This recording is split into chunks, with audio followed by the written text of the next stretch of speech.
Deməli, bugün danışacağıq ismin yelik halından. İsmin yelik halı, bilirik ki, Azərbaycan dilində ismin 6 halı var. Adlıq, yəli, yönlü, təsirli, yerli, çıxışlıq. Lakin ingilis dilində cəmi ismin 2 halı var və sonda sual yaranır ki, digər hallar ingilis dilində necə istifadə olunur? Məsələn, gəlin çıxışlıq halını nəzərə yetirək.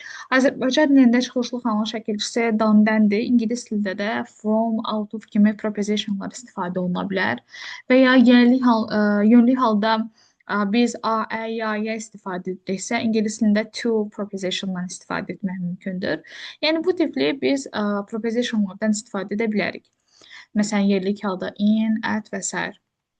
Adi hal, yəni ümumi hal dediyimizdə heç bir qrammatik göstərici yoxdur. Student, girl, woman və s. Amma yəli hal necə yaranır? Yəli hal ümumiyyətlə yaranır iki forma ilə. Apostrof S apostrof nəticəsi ilə və ya of vasitəsilə yarana bilər. Birinci apostrof S və apostrof haqqında danışaq. Deməli, əgər bizim isimimiz təkdirsə, bu zaman apostrof S-dən istifadə edirik. Tələbənin cavabı.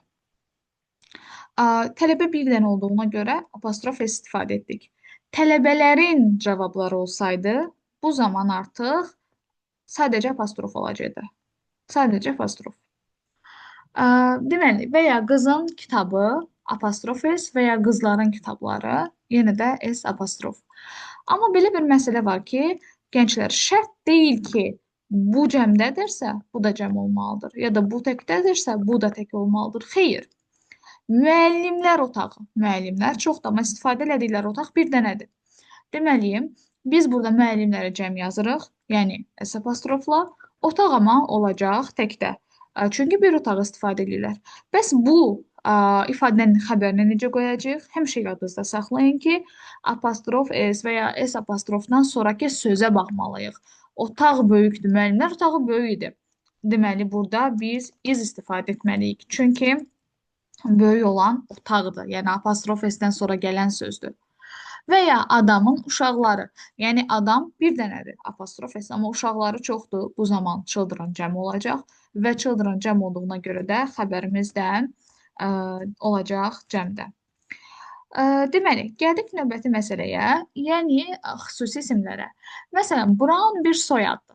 Əgər soyadın qarşısında Mr. Mrs. kimi ifadələr varsa, bu ailə üzvünü təmsil edir. Cənab və ya xanım Brown. Bu zaman istifadə olunacaq apostrof S, əgər Mr. Mrs. varsa. Amma əgər Z artiklı varsa, bu soyad olduğunu göstərir. Yəni Brownlar. Brownlar deyirsə, artıq biz bu zaman S apostrofdan istifadə etməliyik. Brownlar Z artiklı soyadı bildirir. Biz az öncə dedik ki, təklə apostrof S olacaq, cəmlə isə sadəcə apostrof. Amma 3 istisna haldan danışmaq istəyirəm. İstəyir tək, istəyir cəm olsun. Bütün hallarda apostrof S yazacağıq. Bu hansıdır? Birinci, cəmlənərkən kökündən dəyişən isimlərdən danışdıq əvvəlki videomuzda. Cəmlənərkən kökdən dəyişən isimlər man, woman, child, children və s. Deməli, bu isimlər, baxın, istəyir təkdədir. Man, apostrof S, anamın paltosu. İstəyir cəmdə olsun, adamların paltoları. Deməli, iki halda da istifadə elədik apostrof S-dən. Və ya, deməli, ikinci istisnamız hansıdır? Deməli, tire ilə yazılan mürəkkəb isimlər. Editor-in-chief, mother-in-law və s. Baxın, editor-in-chief təkdədir. Yazdım apostrof S. Baş redaktorun ofisi. Apostrof S. Amma baş redaktorlar desəm, baxın, cəmdədir. Yenə də yazacaq apostrof S. Və bəzən testdə çaşdırmaq üçün birinci komponentini artırırlar. Apostrof S səhvdir. Yəli yal həmişə apostrof S şəklində bu tipli isimlərdə sona artırılır. İstəyir tək, istəyirsə də cəm olsun. Baş redaktorun ofisi desəm də apostrof S-dir, baş redaktorların ofisi desəm də apostrof S-dir. Növbəti istisnada yadınızdadırsa müəyyən isimlər keçmişdik ki, bu isimlərin təki də cəmi də eynidir. Deer, fish, sheep, swine. Deməli, maral, balıq, daha sonra qoyun və donuz. Bu isimlərdə istəyir tək, istəyir cəm olsun, həmişə apostrof S olur. Bir maralın quyruğu. Deer, apostrof S. Maralların quyruğu desəm, bu zaman, məsələn, 2 maral deyək. Deer, artıq mən burada S apostrof yaza bilmərəm. Apostrof S və tails olacaq. Çünki hər birinin ayrı-ayrılıqda quyruğu olduğuna görə burada artıq tək yaza bilmərəm. Deməli, istəyir tək, istəyir cəm olsun. Bütün hallarda bu isimlərdə də apostrof S olacaq. Növbəti danışacağımız bir nüans nədir? Deməli, bu cümləyə biz fikir verək. Əli və Əhmədin atası injinerdir. Fikir versinizsə, Əli və Əhmədin apostrofları bir dənədir. Yəni ortaq apostrofları var. Axırıncıya qoyulubdur. Deməli bunların atası ortaqdır. Yəni bunlar qardaşdır. Söhbət bir atadan gedir. Bu zaman ata sözdə təkdə olacaq və ən önəmli nüans xəbər də təkdə olacaq. Əli və Əhmədin atası injinerdir, mühəndisdir. Deməli burada xəbər olacaq təkdə, ata sözdə təkdədir. Çünki apostrofları ortaqdır. Amma gəlin bu cümləyə baxaq. Əlinin apostrofu başqadır. Əhmədin apostrofu başqadır. Yəni hər ikisinin özünə məxsus apostrofları var. Bu zaman artıq biz görürük ki, bunlar qardaş deyillər. Deməli bunların ataları da ayrı-ayrı adamlardır. Əlinin atası da mühəndisdir. Əhmədin atası da mühəndisdir. Hər ikisinin apostrofu ayrı-ayrıdırsa, söhbət iki ayrı adamdan gedir. Və bu nüansa diqqət yetirməyinizi istəyirəm. Söhbət bölən üzvlərindən gedirsə, gözlər, saç və s. mütləq apostroflar ayrı-ayrı qoyulmalıdır. Çünki Əli və Əhmədin saçı ortaq ola bilməz. Əlinin apostrofu başqa olacaq, Əhmədin apostrofu başqa olacaq. Və sual yaranır ki, müəllimə, niyə burada xəbər təkdir? Axı Əlinin apostrofu ayrı, Əhmədinki ayrıdır. Baxın, burada cəmdir. Çünki apostrof S-dən sonra ice, yəni cəm isim gəlib. Ona görə xəbərimiz cəmdədir. Amma biz burada görürük ki, apostrof S-dən sonra tək isim gəlib, yəni hair. Bu zaman xəbərimiz saç sayılmadığına görə olacaq təkdə. Magistraturaya hazırlaşan tələbələr üçün başqa bir qeydimiz də var burada. Bu ifadə abituriyentə düşmür, amma magistr imtahanlarında görə bilirdik. Deməli, bu cümləyə baxırıq. Ben və Mike'ın atası həkimdir. Ben və Mike'ın apostrofları ortaqdır. Deməli, ataları eyni adamdır. Söhbət bir atadan, bir adamdan gedir. Bunun ən böyük göstəricisi bax budur. Xəbər təkdir. Xəbər təkdirsə, deməli, söhbət bir insandan gedib. Ben və Mike qardaşdır və onların atası həkimdir. Amma bu cümlə də doğrudur. Bu hətta miqdə də düşən bir şeydir. Bu cümləyə nəzər yetirsək, bu cümlə niyə doğrudur? Baxın, Ben başqa bir adamdır. Ben həkimdir, özü, Benin özü həkimdir. Və Mike'ın da atası həkimdir. Deməli, Ben başqa bir insandır. Mike'ın atası başqa bir insandır. Və hər ikisi həkimdir deyə xəbər olacaq cəmdə. Yəni, burada ortaq atadan getmir. Ben is a doctor, Mike's father is a doctor, both of them are doctors. Deməli, Ben başqa adamdır, Mike'ın atası başqa adamdır və hər ikisi həkimdir deyə xəbər olacaq cəmdə. Yəni, bu situasiyalarla da qarşılaşa bilərik. Və gəldik növbəti hissəmizə. Şərt deyil ki, apostrof S-dən sonra hər zaman isim gəlsin. Gəlməyə də bilər. Bu hansı halda ola bilər? İfadənin tərkibində shop, house və ya ofis sözləri varsa. Məsələn, çörəkçi mağazası. Yəni, mağaza verilməyə də bilər. Ya da diş həkiminin ofisi, ofis verilməyə də bilər. Ya da at my uncle's house, dayımın evində ev verilməyə də bilər. Deməli, baker, butcher, dentist, chemist, hairdresser və s. bu tipli isimlərdə həmişə apostrof S-dən istifadə olunur. Həmişə. Və yanındakı shop, office, house sözləri istifadə olunmaya da bilər. Başqa hansı halda apostrof S-dən sonra isim gəlməyə bilər? Əvvəldə adı çəkilibdirsə. Əlinin saçı Əhmədinkindən uzundur. Təzdən bir də Əhməd apostrof S H yazmadı. Çünki əvvəlki artıq cümlənin əvvəlində H sözünü bir dəfə istifadə eləyibdir. Ona görə təzdən bir də H yazmır. Yəni yersiz təkrar olmasın deyə bu zamanda isimsiz istifadə oluna bilər. Deməli, əsasən ingilis dilinə qədim zamanlarından etibarən qayıtsaq, normalda apostrof S istifadə olunur canlı ilə, həm canlıdan, həm də cansızdan istifadə oluna bilər. Amma bəzi situasiyalarda cansızlarla da apostrof S istifadə etmək mümkündür. Hansı situasiyalarda cansızlarla apostrof S istifadə oluna bilər? Zaman bildirən sözlərlə. Məsələn, 1 aylıq tətil, 3 günlük tətil, 5 illik müharibə. Bu zaman biz istifadə edəcəyik apostrof S və ya S apostrofdan. Əgər qarşısında EN artiklı varsa, deməli biri bildirir, təki bildirir, ona görə apostrof S-dir. Əgər qarşısında miqdar sayı varsa və ya cəm yarada biləcək many, several, a few və s. tipli sözlər varsa, bu zaman artıq cəmi bildirdiyinə görə istifadə edəcək S apostrof. Və fəsil, ay, gün adları ilə istifadə olunur. Məsələn, Bazar günkü iş, bazar ertəsindəki iclas, yəni apostrof S-dir. Payız yağışı, apostrof S-dir. Dekabr küləyi, apostrof S. Yesterday, today, tomorrow, dünən, bugün, sabah sözləri həmişə apostrof S-lə işlənir.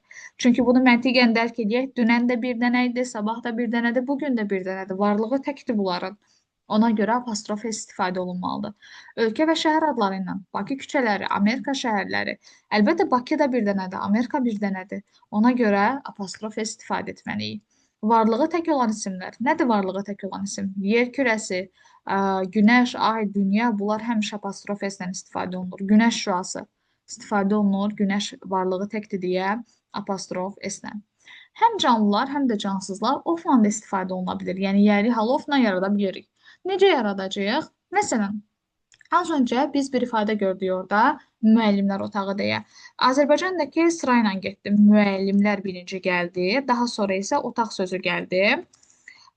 Burada apostrof S və ya S apostrofla yəli halı yaradanda sıra eynidir. Ofdan yaradanda isə çarpaz olacaq, yəni yerlər dəyişəcək. Room keçir əvvələ, teachers keçir ofdan sonraya. Baxın bu şəkildə. Müəllimlər otağı. Deməli, bu şəkildə yarandıqda biz xəbəri necə təyin edəcəyik? Necə ki, biz burada Ruma baxıb xəbəri iz yazmadığımı, burada da yenə Ruma baxacağıq, xəbəri iz yazacağıq. Yəni, biz xəbəri təyin edəndə apostrof S-dən sonraki sözə, amma ofdan əvvələ baxmalıyıq. Apostrof S-dən sonraya, ofdan isə əvvələ baxmalıyıq. Fikir verirsə, buradakılarda apostrof S olmasa da, bu ifadədə apostrof S var. Səbəbi nədir? Demək, gənclər, biz əgər ofla yəli hal yaradırıqsa və burada söhbət xüsusi isimdən gedirsə, yəni adam adından gedirsə, bu zaman biz ofla yanaşı apostrof S-də yazmaq məcburiyyətindəyik. Məsələn, Əlinin dostu deyirəmsə, bu zaman mən bunu yəli hala gətirdikdə a friend of Ali apostrof S, yəni həm apostrof S-i, həm də of yazmalıyam. Deməli, burada xüsusi isimlərdə adam adlarında hər ikisi istifadə olunmalıdır. Və biz harda apostrof S görsək, yəli halda deməməliyik. Çünki bəzi testlər çıxacaq qarşınıza ki, positive case olan cümləni seçin. Və siz görəcəksiniz ki, 5 variantın 5-də də apostrof S var. Bu o demək deyil ki, 5-də yəli haldır. Apostrof S nəyin qısaltması ola bilər? Is və ya has'in. Bəzi mənbələrdə Azərbaycanda kitablarda, qayda kitablarında vozda görə bilərsiniz, amma bu yanlışdır. Voz qısaltması apostrof S ola bilməz. Is'in və ya has'in qısaltması apostrof S ola bilər. Bəs yaxşı, hardan biləcək ki, bu is və ya has'dir, yoxsa yəli haldır? Bunun üçün artıq bizim göstəricilərimiz var. Apostrof S-dən sonra artikel görürsünüzsə, bu yəli hal deyil. Jack is an intelligent student. Bu artıq is'in qısaltmasıdır. Apostrof S-dən sonra yəli əvəzliyi görürsünüzsə, Jack London is my favorite writer. Yəni, burada yenə də yəli əvəzliyi, yəli hallı isim varsa, bu qətiyyən yəli hal ola bilməz. Bu is və ya has'in qısaltmasıdır. Apostrof S-dən sonra siz sözünü görürsünüzsə, at, in, on və s. Bu da yəli hal ola bilməz. Fred is in the office now. Fred hal-hazırda ofisdədir. Burada da is'in qısaltmasıydı. Əgər siz apostrof S-dən sonra just, already, even, never, usually, seldom, really, always və s. kimi zaman zərfləri görürsünüzsə, bu da deməli apostrof S və ya has'in qısaltması da artıq müvafiq olaraq zərfə görə dəyişə bilər. Məsələn, just-dasa əlbəttə ki, əgər just verilibdirsə has'dir, already-sə has'dir, ever-dirsə has'dir. Nick has just finished his homework. Nick indicə ev tapşırıqlarını bitirib. Deməli, apostrof S burada is və ya has'in qısaltması ola bilər. Apostrof S-dən sonra əgər got və ya been hissəciyi varsa, feilin üçüncü forması, yəni participle to gəlibdirsə, bu zaman yenə də biz buna yəli hal deyə bilmərik. Bu olacaq has'in qısaltması. My brother has got a letter from his friend. Dostundan bir məktub alıbdır qardaşım. Deməli, burada yenə də yəli hal deyil, has'in qısaltmasıdır. Əgər apostrof S-dən sonra not hissəciyi varsa, bu is və ya has'in qısaltması olacaq. John is not invited. John has not invited. Yəni, bu da yəli hal sayılmır. Amma bir qeydə nəzər yetirək. Bəzən ola bilər ki, apostrof S-dən sonra not gələrsə, bu yəli hal olsun. Bu nə zaman baş verə bilər? Əgər gerund varsa. Gəlin bu cümləyə baxaq. Jane's not giving up. Jane'in pes etməməsi onun ən güclü silahıdır. Bunun üçün mən sizə bir açar yolu öyrədim. Hardan biləcəm ki, Jane is not giving up-dır, yoxsa bu yəli haldır. Bunu aşağıdakı bir neçə situasiyada da görəcəksiniz. Bunu tapmağın ən kilit nöqtəsi, ən yaxşı yolu xəbərdir. Baxın gənclər, sadə cümlənin bir xəbər ola bilər. Sadəcə bir xəbər. Yəni söhbət həm cins xəbərdən getmir. Sadə cümlənin sadəcə bir xəbər ola bilər. Mən zaten cümlədə is deyə bir xəbər görürəm. Onda təzədən buna is deyə bilmərəm də. Onda olacaq Jane-in pes etməməsi. Yəni bu artıq yəli hal sayılacaq. Və ya apostrof s-dən sonra too, very quiet, rather so, such kimi ifadələr varsa, dərəcə zərfləri varsa, bu da is və ya has'ın qısaltması olacaq. Tom is very tired, yəni yəli hal deyil. Həmçinin sifət varsa, bu yəli hal sayılmır. Amma əlbəttə bu istisnalar da var. Buna bağlı deyəcəyik. Sifətdən sonra isim gələrsə. Baxın, burada sifət yəli hal deyil. This story is difficult for me. Bu yəli hal deyil, izin qısaltmasıdır. Bu hekayə mənim üçün çətin oldu. Amma baxın, burada hard. Axı bilirik ki, hard sifətdir.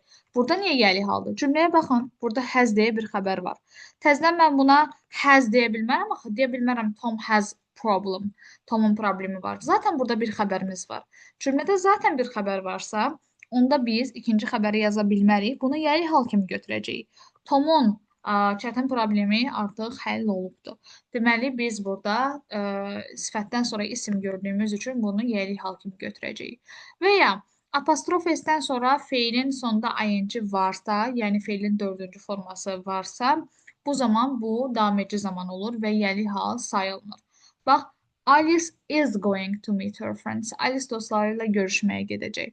Deməli, burada is going-dir, yəli hal deyil.